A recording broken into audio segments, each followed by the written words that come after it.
Chris, I wanted to ask about risk, how you think about risk when you're going to be getting into a trade, and how you think about risk in terms of reward and probabilities.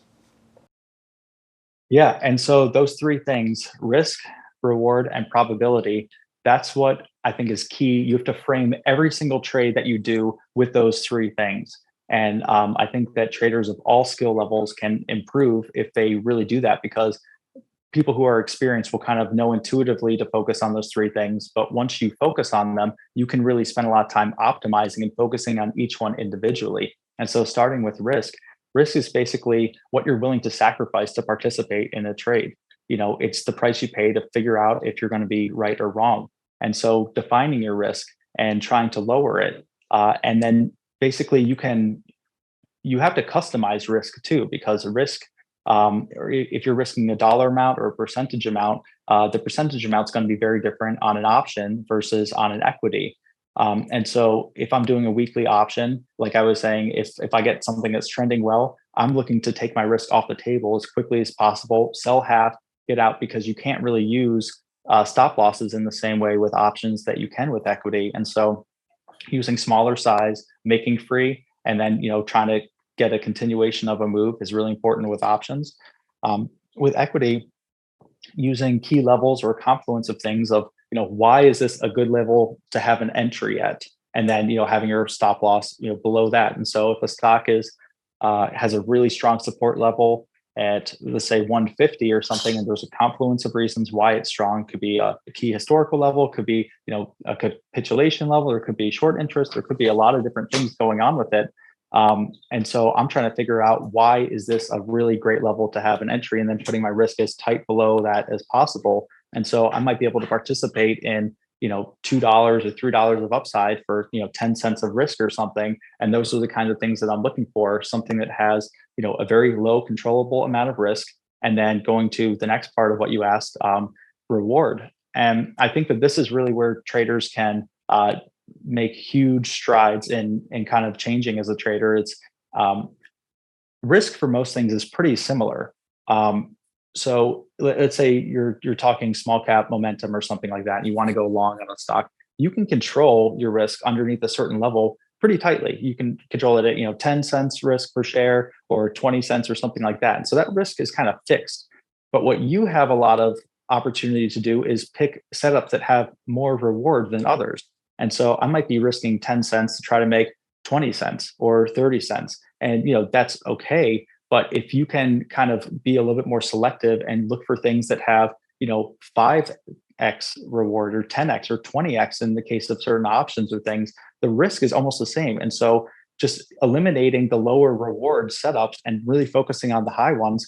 And then that brings me to the next part, which is the probability. And that's basically what percent are you going to be right versus wrong with a trade, with a setup? How likely is this to play out in a way that benefits you? And that takes a lot of experience.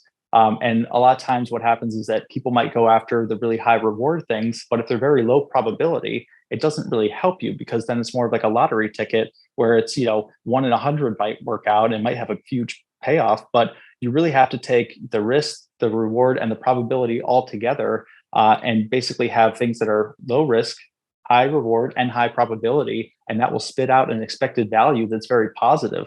And so anyone who's struggling with trading or anyone who wants to optimize, look at those three things of risk, reward, and probability, and write out a page on each one and see how can you optimize each of those things to lower your risk, to look for things with higher probability and things with higher reward. And that is basically your business model as a trader. And the results are directly tied to that over the course of 100 trades or 1,000 trades. If you have an expected value that is much higher due to good inputs versus an expected value that's much lower because of bad inputs, your P&L will follow that. Is there a certain type of risk to reward ratio that you've set in your mind as the ideal for you to get interested in possibly entertaining a trade? Like 2 to 1 risk to reward or something much higher than that? I will say that part of this depends on the market cycle. And if you have a period for 3 months where there's just not a whole lot of really incredible trades, you have the option to just not really trade much, and that's an option for people. But if you are going to participate, then you probably have to lower your reward standards a little bit. You don't want to do it too much, but it might be more like a 3-to-1 ratio. And that's on the low end for something that I look for, as opposed to a 5 or a 10 reward to risk ratio. And like we talked about before, risk is pretty much fixed for a lot of different things. And so just focusing on what is this market cycle? What are the things that have magnitude? If you're in the beginning of a bear market, the things that have magnitude are the retail crowded names that have been hyped up, that are slowly, the hedge funds are leaving, the institutions are leaving, and retail is kind of the last one to go. And once that kind of hits a tipping point, the magnitude is in that waterfall. And so you might have something that will move, 10, 20% on the equity side, or 30% in some cases. And if you're looking to participate in something like that with options, you could be talking a 10 bagger or something like that. And so really looking for where's the magnitude. And it's the same thing. That magnitude is going to change with the market cycle. And so at the beginning of a new bull market or the reflation cycle, you're going to have the magnitude on the side of things that are where are institutions getting into, where are hedge funds getting into, and then retail is the last one to really push it up. And so you might have those 20 or 30% moved, but on the long side. And so you really have to adjust, you have to figure out where's the magnitude in the market, and then try to align your strategy and the tool, the vessel that you use for that. So whether it's, equity or options, I may be looking at a stock and have two different ways to play it. I have to pick the right vehicle to trade this. Is the risk controllable? What's the reward if I'm right?